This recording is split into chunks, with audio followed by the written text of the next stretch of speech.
कहानी है रामपुर गांव की, जहां के मर्द महिलाओं को हमेशा नीचा दिखाने की कोशिश में रहते।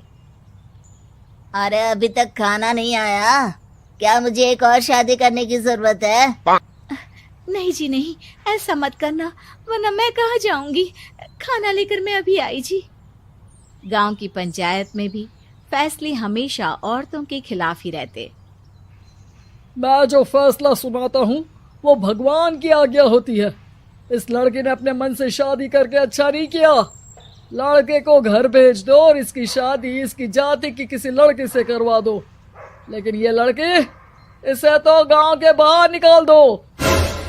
नहीं नहीं जमींदार साहब, ये क्या बोल रहे हैं? ऐसा नहीं हो सकता। मेरी बेटी मासूम है, इसे अच्छे बुरे की समझ नहीं है।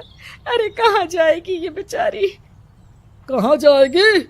इतनी चिंता है तो पूरे परिवार का गांव निकाला कर देते हैं। बेचारे पूरे बसे बसाए परिवार को गांव छोड़ना पड़ता है। चाहे जो हो, अगर बेटियों को कंट्रोल नहीं कर सकते तो गांव में रहने का कोई मतलब नहीं है। यहाँ औरतों को दब कर रहना होगा। कोई भी अपने हिसाब से कुछ नहीं कर सकता, सब ईश्वर की मर्जी से ही होगा। तभी गांव का एक आदमी दौड़ा दौड़ा आता है। सरपंच साहब, जमींदार साहब, वो कालिया है ना, उसकी बेटी पढ़ने के लिए शहर जा रही है। अच्छा, ये कब हो गया? और कालिया की हिम्मत कैसे हो गई ऐसा करने की? लेकर आओ उसे और उसकी बेटी को।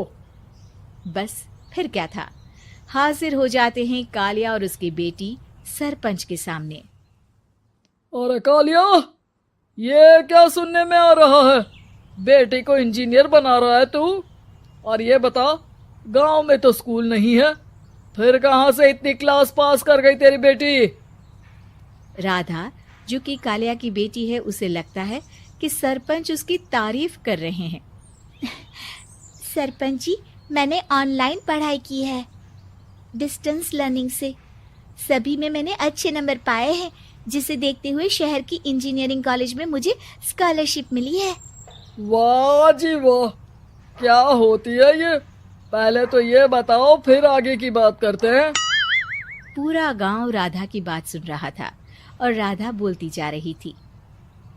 तो ऐसे मैं फ्री में एक अच्छी शिक्षा लेकर गांव में जो कुछ परेशानियां हैं, जैसे बिजली, पानी और इंटरनेट जैसी समस्याओं के लिए काम करूंगी। मैं गांव को शहर से जोड़ने के लिए पुल का निर्माण करवाने का प्रस्ताव रखूंगी। मुझे पूरी उम्मीद है कि जल्द ही हमारा गांव भी तरक्की की राह पर चल पड़ेगा। राधा की बात सुनकर सारे गांव वाले ताली बजाने लगते हैं। सरपंच को समझ नहीं आता कि वो क्या करे। चुप रह नादान लड़की, गांव के खिलाफ जाने के लिए तुझे गांव से बेदखल कर दिया जाएगा, वो भी पूरे परिवार के साथ। और हाँ, अगर ठीक से गांव में रहना चाहती है तो ये पढ़ाई लिखाई छोड़ दे। हम तेरे लिए गांव का कोई होनहार लड़का देखेंगे। तभी गांव का एक आदमी बोल पड़ता है। अरे नहीं नहीं सरपंच जी, राधा बिटिया जो बता रही है, अगर वैसा हो जाए तो हम लोगों को पैसा कमाने के लिए बाहर नहीं जाना पड़ेगा।